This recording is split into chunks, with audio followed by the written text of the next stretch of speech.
నమస్కారం అండి. చాలా రోజులు గ్యాప్ వచ్చింది నా వ్యూవర్స్కి మిమ్మల్ని చూపించి. చాలా క్యాజువల్గా కనబడుతున్నాండి మీరు ఈరోజు. క్యాజువల్గానే ఉన్నాను. సార్ ఏంటి అసలు అమెరికాలో ఏం జరుగుతోంది? అంటే మేము అగ్రరాజ్యం అని బాగా ప్రెడిక్ట్ చేసింది కదండి. అంతకుముందు మనకు 2 గ్రూప్స్ ఉండే, ఒకటేమో యుఎస్ఎస్ఆర్, ఒకటేమో అమెరికా. ఆ తర్వాత మనకు తెలుసు కదా, బెర్లిన్ వాల్ 1992లో పడిపోయిన తర్వాత యుఎస్ఎస్ఆర్ వెళ్ళిపోయిన తర్వాత రష్యా అంత యాక్టివ్ గా యుఎస్ఎస్ఆర్ లేదు. యుఎస్ఎస్ఆర్ 14 కంట్రీస్ గా డివైడ్ అయిపోయింది. ఆ తర్వాత మిగిలింది అమెరికా ఒక్కటి. ఇక మొత్తం ఎక్కడ యుద్ధమైనా ఒక సైడ్ మేము, ఒక సైడ్ ఇంకోలము, ఏదో ఒకటి అయితేనే ఉందన్నట్టు. అయితే ట్రంప్ వచ్చిన తర్వాత ఇతనేమన్నాడంటే పాలసీస్ చేంజ్ చేసినాడు, డ్రాస్టిక్గా చేంజ్ చేసినాడు. మాకు ప్రపంచంతో సంబంధం లేదు, ప్రపంచ పోలీసు మేము కాదు, ఎవరి తాలకైనప్పుడు వాడు వాడండి, మాకేం సంబంధం లేదు, మా బాధ మేము చూసుకుంటాం, మీ బాధ మీరు చూసుకోండి అని చెప్పి అతను డెసిషన్ తీసుకొని దానికి సపోర్ట్ గా ఎలక్షన్లో కంటెస్ట్ చేసి గెలిచిన తర్వాత అతను ఆ పాలసీస్ ఇంప్లిమెంట్ చేస్తాడు. America first. సో ఆ పాలసీస్ ఇంప్లిమెంట్ చేస్తున్నాడు. ఆ పాలసీ ఇంప్లిమెంట్ చేస్తున్నాడు. కానీ ఫైనాన్షియల్ డెసిషన్స్ తీసుకోవడం, ఈ సుంకాలు వేయడం, ఇవన్నీ కూడా అమెరికన్ ఎకానమీని కూడా ఇబ్బంది పెడుతున్నాయి. స్టాక్ మార్కెట్లు కంటిన్యూస్గా క్రాష్ అవ్వడం చూస్తాం. అంటే మీరు ఒక్కొక్క కంట్రీని మీరు క్లియర్గా మనం ఎవాల్యుయేట్ చేద్దామండి. ఇప్పుడు మా గూడ్స్ కెనడాకు పంపిస్తే వాళ్ళేమో టారిఫ్ వేస్తున్నారు, వాళ్ళ గూడ్స్ మా దగ్గరకు వస్తే మేమేమో టారిఫ్ వేయద్దు. అటువంటిప్పుడు మేము వాళ్ళకి ఎక్స్పోర్ట్ చేయలేము, ఇంపోర్ట్ చేసుకుంటాను. ఇండియానే చూసుకుందాం. ఇండియా ఒక వెహికల్ మా దగ్గర పంపించాల్సుకుంటే, మహేంద్ర ట్రాక్టర్ పంపించాల్సుకుంటే మా దగ్గర 2 to 3% ఏదో ట్యాక్స్ ఇస్తాం, ఏదో టారిఫ్ ఇస్తాం. అదే మేము కనుక అక్కడి నుంచి ఇక్కడ టెస్లా కార్ కనుక వేరే కార్ కనుక పంపిస్తే దాని మీద 100% ట్యాక్స్ మీరు ఇస్తాను. అంటే ₹1,00,000 కార్ అంటే ఇంకో ₹1,00,000 మేము ట్యాక్స్. అవును, ₹1,00,000 అంటే ₹1,00,000 మీరు ఇస్తున్నారు. మేము ₹1,00,000 అంటే 3% ₹3,00,000 ఇస్తున్నాం. అంత డిఫరెన్స్ ఉంటుంది. విస్కీ మేము అక్కడి నుంచి ఇక్కడికి పంపించరాదు, పంపిస్తే మీరు 100% ట్యాక్స్ ఇస్తారు. మీరు పంపించే దానికేమో మేము 3%, 4%, మేము పంపించే దానికేమో మీరు 100% ఇస్తారు. ఎక్కడైనా బ్యాలెన్స్ కావాలి కదండి. ఎన్నేళ్ళని ఇంత అన్యాయం జరుగుతుంది. అతను వచ్చి ఏమన్నాడంటే, మరి ఇవన్నీ చూసుకో, ఇవన్నీ బ్యాలెన్స్ చేయాలి, మీరు టారిఫ్ వేయకండి, మేము టారిఫ్ వేయం, అంత మటుకైతే పర్వాలేదు. అంతేగాని ఒక సైడ్ టారిఫ్ వేస్తామంటే మాత్రం ఒప్పుకొని చెప్పి ట్రంప్ అడ్మినిస్ట్రేషన్. కానీ ఎందుకు ఇంత వేరియేషన్ ఎందుకు ఉంది సార్? ఈ రోజు సడన్ గా ఉన్న వేరియేషన్ కాదు కదా. ట్యాక్సెస్ అమెరికా నుంచి ఎక్స్పోర్ట్ అవుతున్న వాటిపైన వేస్తున్న ట్యాక్సెస్ ఎక్కువగా ఉండడం, నాట్ ఓన్లీ ఇండియా, చైనాకి కావచ్చు, రష్యాకి కావచ్చు, ఈవెన్ కెనడా, మీ పక్కనే ఉన్న కెనడా, మెక్సికో లాంటి దేశాలు కూడా మీరు పంపిస్తున్నప్పుడు ట్యాక్సెస్ ఎక్కువ ఉంటుంది, మీరు దిగుమతి చేసుకున్నప్పుడు ట్యాక్స్ తక్కువ ఉంటుంది. ఎందుకు ఇన్ని రోజులు బేర్ చేసింది అమెరికా? ఎందుకు వాటిని పట్టించుకోలేదు? అంటే మీకు 1992 కన్నా మొదలు 2 క్యాంప్స్ ఉండే మనకు, మీకు తెలిసిందే కదా. ఒకటేందో యుఎస్ఎస్ఆర్ క్యాంపు, తర్వాత యుఎస్ఏ క్యాంపు. అప్పుడు ఏం చేసేది ఈ యుఎస్ఎస్ఆర్ ఏం చేసేది, ఒక క్యాంపుకు మొత్తం ఫీడ్ చేసేది. యుఎస్ఏ ఏం చేసేది, ఒక క్యాంపుకు ఫీడ్ చేసేది. ఫర్ ఎగ్జాంపుల్ మన ఇండియాకి ఎవరు ఫీడ్ చేసేటప్పుడు యుఎస్ఎస్ఆర్ ఫీడ్ చేసేది, పాకిస్తాన్కి ఎవరు ఫీడ్ చేసేది, అమెరికా ఫీడ్ చేసేది. ఇట్లా క్యాంప్గా డివైడ్ అయిపోయి ఫీడ్ చేయడం మొదలుపెట్టారు. అయితే దాంతో కొన్ని దేశాలు ఏమైనాయంటే మొత్తం వాళ్ళు ఇక ఆ ఫీడ్ కోసమే ఉన్నది. ఇప్పుడు చూడండి, ఎప్పుడైతే అమెరికా ఆ ఫీడ్ తీసేసిందో పాకిస్తాన్ పరిస్థితి ఏమైంది. ఇండియా అంటే సరే తట్టుకొని యుఎస్ఎస్ఆర్ అంత ఎక్కువ సపోర్ట్ చేయకుండా యుఎస్ అయితే పాకిస్తాన్ సపోర్ట్ చేసింది కదా. అయితే చాలా దేశాలు మా ఒక్క మేము చేసే ఫీడ్ తోటి బతికనేసుకున్నాయి, మా ఎయిడ్తో బతికనేసుకున్నాయి. ఇప్పుడు సింపుల్ ఒక ఎగ్జాంపుల్ చెప్తానండి. నాటో అని ఉంది. నాటో ఏందని అంటే అది ఎవరి ప్రొటెక్షన్ కోసం? యాక్చువల్గా యూరోపియన్ ప్రొటెక్షన్ కోసం. రష్యా ఇక్కడ, యుఎస్ఎస్ ఇక్కడ ఉంది, యుఎస్ఏ ఇక్కడ ఉంది. వాళ్ళు మాగర్ రావాలంటే చాలా కంట్రీలు దాటుకొని రావాలి.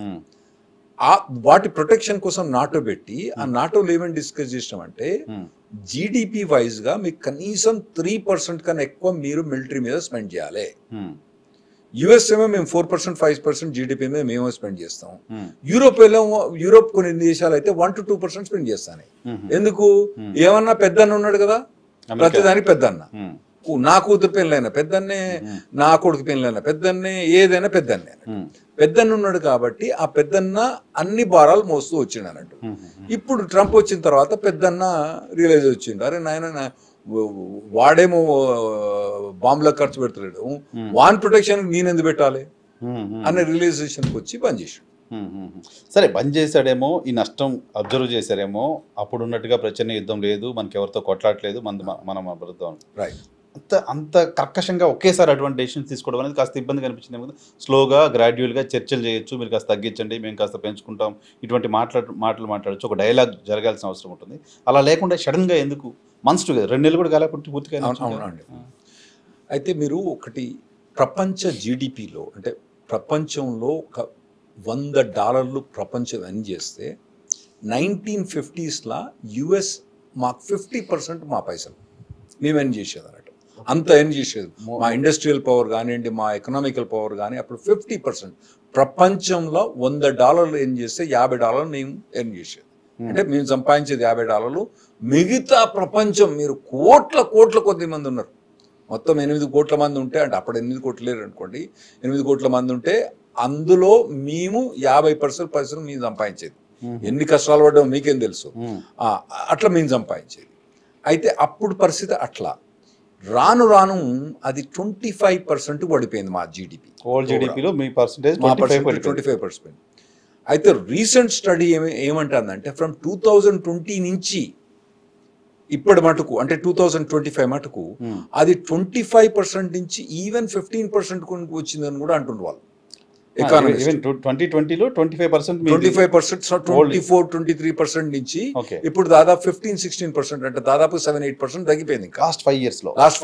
What is the reason? ఎందుకంటే మీ ఇండియా ఎకానమీ చూడడానికి ఎట్లుంది, చైనా ఎకానమీ గ్రో అవుతుంది. ఇటువంటి ఎకానమీస్ అన్ని గ్రో అయితే మాకు ఓవరాల్ పర్సంటేజ్, జీడిపి పర్సంటేజ్ లో మాకు తగ్గిపోయింది. తగ్గిపోయినప్పుడు భారం అన్నది ఒకటే దేశం భారం మోస్తుందా? మిగతా దేశాలు కూడా భారం మోయాలి కదా. ప్రపంచం సంపాదించిన $100 $50 మీరు సంపాదించిన ప్రపంచాన్ని పోషించారు. అప్పుడు పోషించారు. సంపాదిస్తుంది $15 పోషిస్తాం. Okay valid reason. బట్ నా పాయింట్ ఏంటి అంటే, ఆపరేషన్ చేసేటప్పుడు కూడా కాస్త మత్తు ఇంజెక్షన్ ఇచ్చి తర్వాత ఆపరేషన్ చేస్తారు కదా. సో ఇంత సడన్గా ఆల్ ఆఫ్ సడన్ మీరు అందరితో శత్రుత్వం పెట్టుకున్నట్టుగా మీరు ఇంత ట్యాక్స్ ఇవ్వాల్సిందే, అంత కర్కశంగా ఎందుకున్నారు ఆయన? ఇప్పుడు వాళ్ళు టైం లైన్ ఇచ్చిండ్రు. ట్రంప్ అడ్మినిస్ట్రేషన్ నవంబర్లో ఎలక్షన్ వచ్చింది. నవంబర్ ఎలక్షన్ అయినక్కడి నుంచి కూడా డైరెక్ట్ మెసేజెస్ అందరికి పోతున్నాయి. ఇప్పుడు ఈ కెనడియన్ ప్రైమ్ మినిస్టర్ కానివ్వండి, తర్వాత మెక్సికన్ ప్రెసిడెంట్ కానీ, వీళ్ళందరూ వచ్చి ట్రంప్ కలిసిండ్రు. ఎందుకంటే ఆల్రెడీ ప్రెసిడెంట్ ఎలెక్ట్ అతను వచ్చి కలిసి వాళ్ళకు మొదలే మొత్తం ఇచ్చిండ్రు. నాయన నువ్వేమో టారిఫ్లు పెడతావు, మమ్మల్ని ఏమో పెట్టొద్దు అంటావు, అది నచ్చదు, నువ్వు టారిఫ్లు తగ్గించేసేయి అని చెప్పిండు. ఇన్లే వాళ్ళు పెట్టేసిండు. ఇప్పుడు మన నరేంద్ర మోడీ గారు ఉన్నారు. మోడీ గారు అక్కడ పోకముందు ఏం చేసిండ్రు, హార్ట్లీ డేవిడ్సన్ వెహికల్ వాటి మీద టారిఫ్లు తగ్గించేసిండు.